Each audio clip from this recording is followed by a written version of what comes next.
All right, so I have 11 o'clock on my end. Are you ready to rumble? Ready. All right, let's do it. So again, welcome everybody. This is our first REBAC Real Talk about real estate. My name is Michelle. I am the marketing lead for ABR, and I'm very pleased to have Tamara Suminski with me. She is going to talk a little bit about buyer love letters. And I don't want to steal her thunder, but like I said, we have lots to talk about. We're going to try and keep it around 20 minutes. So Tamara, take it away. To everyone for joining us. I know Michelle's recording this so we can have it available again later for anybody that hops on late or that missed it. But I think that this is a great topic for us to have a conversation about, especially in today's market. I mean, I know we're all looking for those extra things that give us the edge when we're working with our buyers, and I can feel the pain that we are going through as buyers agents everywhere in the country. I mean, inventory supply is at a record low throughout the country. So we're all trying to pull the tips and tricks out of our sleeves and really do the best thing for our buyers. But I do want to talk about love letters, and these are also known as buyer letters, and sometimes it's even a cover letter that the agent writes. So let's talk about them and really have a conversation about why they may not be the best idea. NAR officially does not condone love letters, and there was a TBR that came out in December on love letters, and so I highly recommend that you take some time to read that and review that when you have a moment, because on paper it gives you a really good background. But let's talk about it, and I'm gonna be the first to admit that I'm always learning. I am always learning, you're always learning, and we don't know what we don't know. And sometimes we wish we would have known things differently. We wish we had learned things earlier on. But at this point, let's talk about why they might not be good. And I'm going to be honest and say that I've had buyers write love letters for years.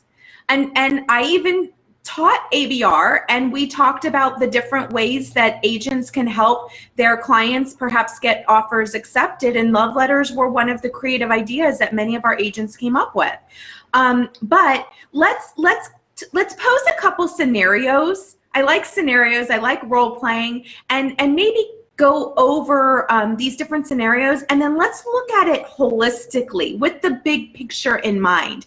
Because I think that when we look at things with the 30,000 level view, it gives us a little bit better perspective. We know that NAR is fighting really hard to make fair housing a reality.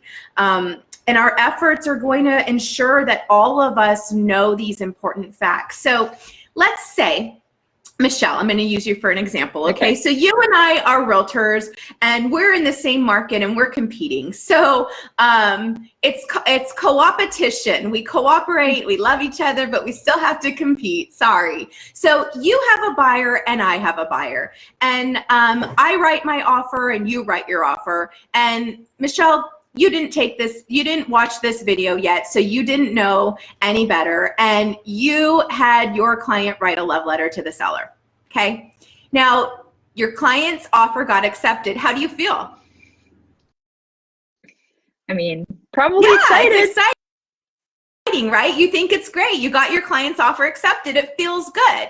Well, now I'm sitting over here in my corner feeling pretty bad that my client's offer didn't get accepted. And maybe in your offer, your client's love letter showed a picture of their family. It has a husband, a wife, 2 kids, and a dog. And maybe your hope was to appeal to the seller's sentiment, to appeal to them, to have them make a subjective criteria, to pick based off of subjective sentimental criteria. But so seemingly you won, but did you? And that's the question. So now I'm over here with my client, and my client's a single woman. So she doesn't have the family, she doesn't have the dog, she doesn't have that. And maybe the seller had the house for 30 years, and they raised their family, and they felt a connection to your clients and that love letter. They felt connected, so they wanted to see the house go to them. They felt really good about your clients. But what about my poor client over here, who, come to find out, had a better offer? She had higher terms, she had better financing, she had more down payment, and she even wrote a higher price. So now, where's the problem in that? And so here's the thing. In different states, and for all of you guys watching, love letters and buyer love letters, they may not be illegal, but they produce problems. And so the problem is my client now feels excluded, and my client may feel discriminated against because my didn't have that same familial status that Michelle's clients did. And my client didn't write a love letter. Or what if my client did write a love letter? What if my client did write that love letter and they weren't chosen because they didn't have the same appeal? That would be like almost a double whammy if you think about it. So we know that the fair housing law exists, and it exists so that we create fair housing for all. And there are protected classes. But to go a step further, HUD doesn't necessarily consider them just protected classes. They talk about all characteristics so that everyone is protected. So whether it's a protected class across the country or it's a characteristic that should be protected. So they're about fair housing for all, no matter what. So let's look at that scenario a little deeply and see that possibly my client may now have a claim. My client may now bring about some sort of legal action against, and sorry, it's going to be against the seller. It's going to be against the seller's agent. And guess who else it's going to be against? The buyer's agent and the buyer. So now you're on the hook too for possible legal action. And so we could pose these letters in so many different scenarios. And I want to give another scenario. And this is another one where in a class or in a group of realtors, and this was years ago before we really realized the ramifications of love letters. And might I remind you, they are illegal in some states. So check your state laws, because some states have already made them illegal. But even if they're not, let's talk about the other factor. So what happens when you as the buyer's agent are, maybe it is your practice. You really think that love letters are like the way to go and they're a great way to advocate for your client without realizing these ramifications. And so maybe you generally ask your clients, do you want to write a love letter? And maybe you generally ask them, so you ask all your buyers throughout the year, do you want to write a love letter? And then some buyers you might say, oh, do you want to include a photo? But so here's the thing, is are you perpetuating an issue if you're not providing that same level of service or that same offering to each and every buyer? Have you, as an agent, so if this has been your practice, and or maybe this was your practice years ago, did you ever get the, ooh, and this is where I'm gonna have kind of some of that hard conversation, and it's okay to be introspective and be honest and open with yourself. But did you ever go to a property and maybe see what the seller is, what the seller looks like, what the seller's life is like, and then you felt like, oh, your client might really identify, so they should use that to their advantage? Or maybe you do that 90% of the time, but then now you have a client that doesn't fit the mold of those sellers. So you don't offer them the opportunity to do the love letter, or you don't encourage them to include a photo. So that's another challenge, because here we're perpetuating these issues. Now, I want to say some things here, that the conduct of the love letter, the conduct of the seller accepting an offer based off of the love letter may not be motivated by discriminatory intent, right? We may not be doing this for that reason. That may not even be on our mind, but somewhere in there, it could have a discriminatory impact. or a discriminatory effect.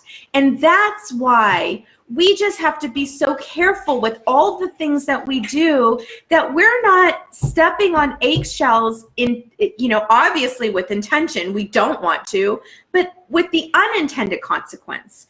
And I'm gonna read to you, if I may. So I practice real estate in the state of California, and love us or leave us, a lot of things happen in California, litigious, right? So we're a pretty litigious state, and things happen here. And so as a result, oftentimes we may be a trend leader with regards to legal type issues. Or maybe we have an additional form, or we have a lawsuit or a case that happens. But here's the thing that we do know. Once something happens somewhere and there's a precedent, then it may happen in other places, okay?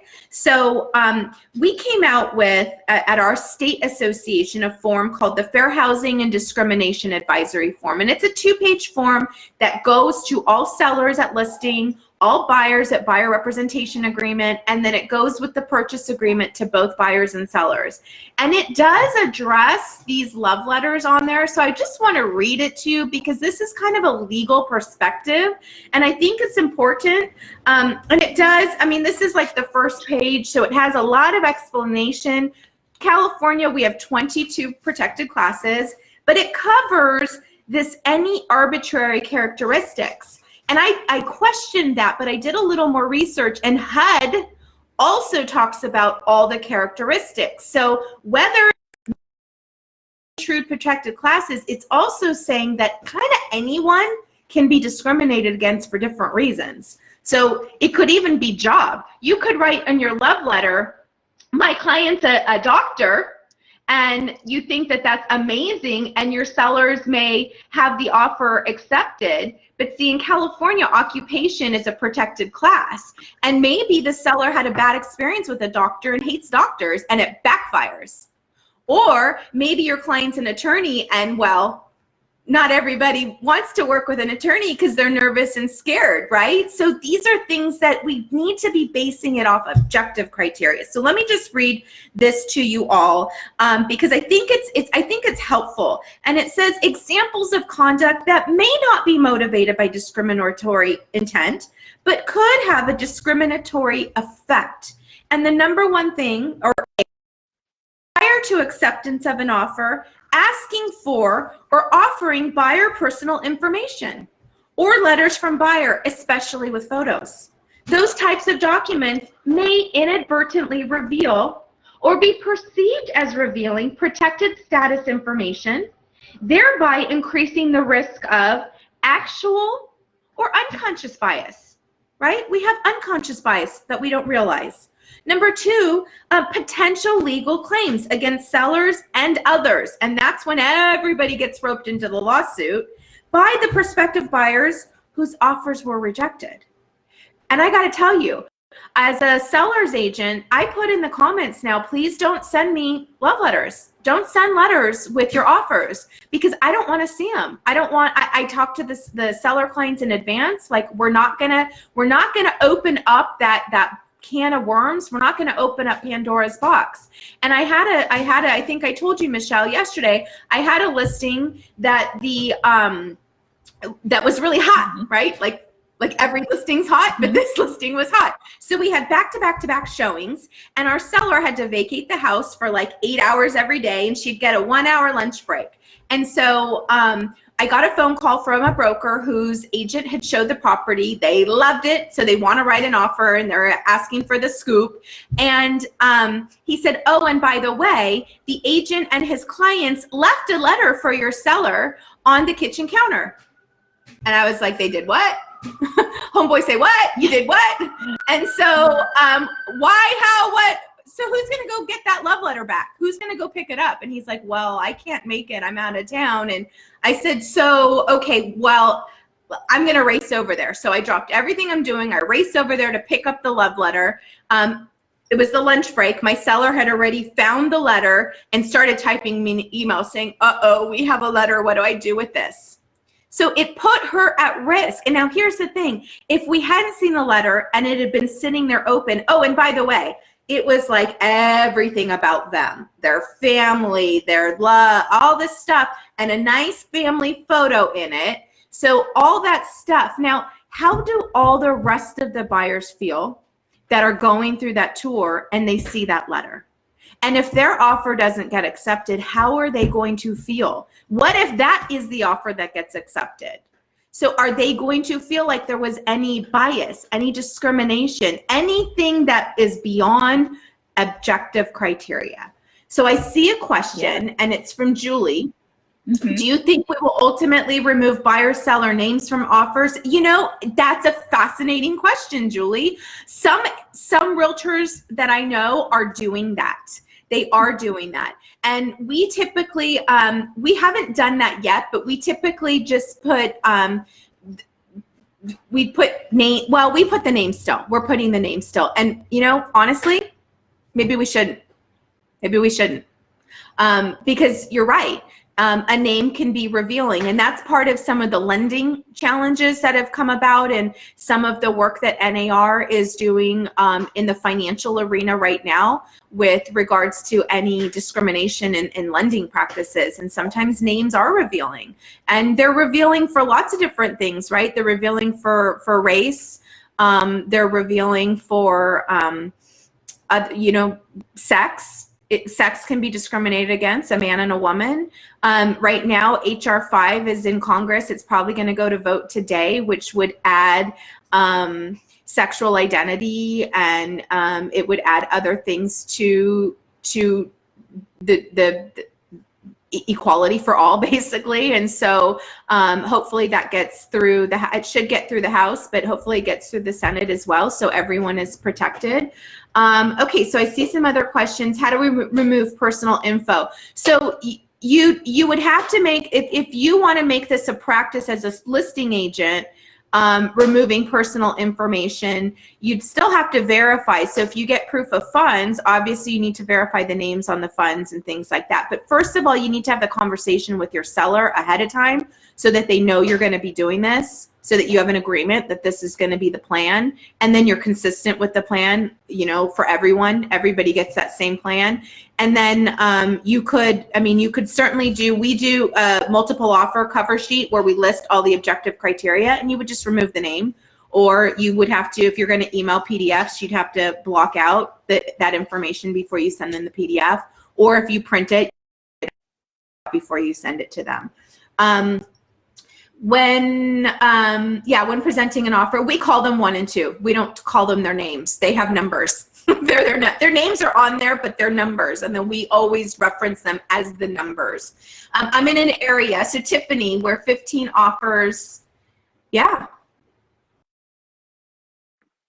Okay, so Tiffany says that she's in an area where 15 plus offers. Yes, we just wrote an offer on a property that had 31 offers, so it's painful.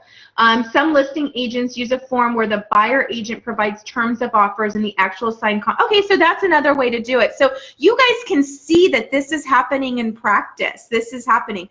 That's actually probably an efficiency tool for the listing agent too, so they don't have to comb through each and every offer and come up with those highlighted criteria. That is an efficiency thing in a world that we have a lot of. Let's maybe talk, and please put your questions in the chat, because this is where we have the best conversations. We're actually at 9:18. We're 18 minutes in. Time flies when you're having fun. But I think that ultimately you can see where some of the things, and let's just talk about a couple other unintended consequences, because sometimes the intention is to have heartfelt comments in these love letters, right? It's an opportunity. We feel, or we have felt in the past, that it was an opportunity for the buyer to tell the seller something that they love, but they don't realize what's being said. So when you say something, and this is from the TBR, so I did pull this up. It says, the oversized dining room will be perfect for hosting meals with our large family. So you're appealing to their sense, but you're also revealing something about a protected class, really. It's a familial situation. So now you're putting in a discriminatory possibility. We look forward to living so close to our church.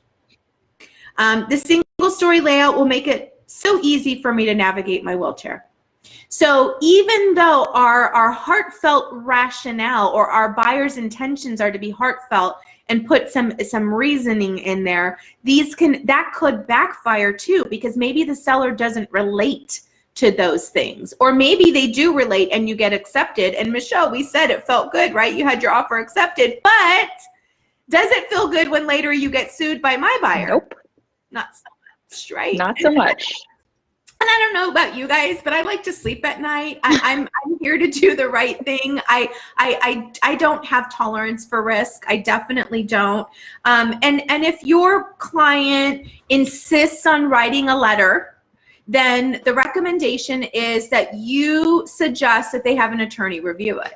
Now, most buyers are probably not going to take those extra steps, but if you have a client that really wants to do that, maybe they have had success with it in the past and they don't quite understand it, you haven't been successful at explaining the ramifications, then you can suggest that they have a real estate attorney review it. And a real estate attorney is going to give them a legal opinion about, hopefully, because attorneys are all about risk, they're going to tell them the good, the bad, and the ugly about this type of letter.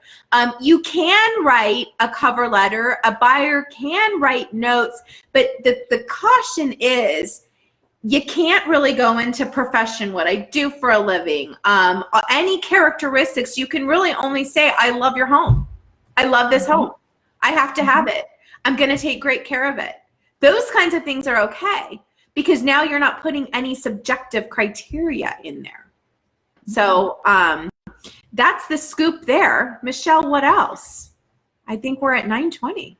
Yeah, it did. Like you said, that went by super quickly. And you know, there's lots of things to be said about love letters. I think you did a great job of talking about why they can be really harmful for everyone involved in this home buying process. So I hope that was really informative for people who are kind of unsure about, you know, why we're advising against them. So yeah, if there are any other questions, feel free to, you know, put them in the chat like Tamara said.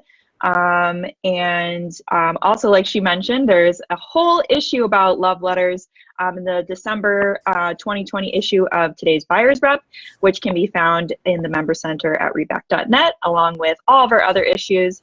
There also is some information on our blog at homebuying.realtor.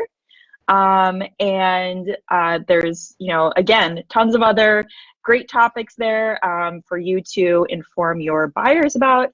And I think that pretty much wraps things up for us. And be sure to check out our next Real Talk about real estate, which is March 17th with Michael Straley, and he'll be covering new home construction and what you need to know as a buyer's rep. So I want to thank Tamara again for joining us. It's always so fun to do these with you, and look forward to doing one again soon. Absolutely. Thanks for having me, and good luck out there, you Bye. guys. Bye. Thank you.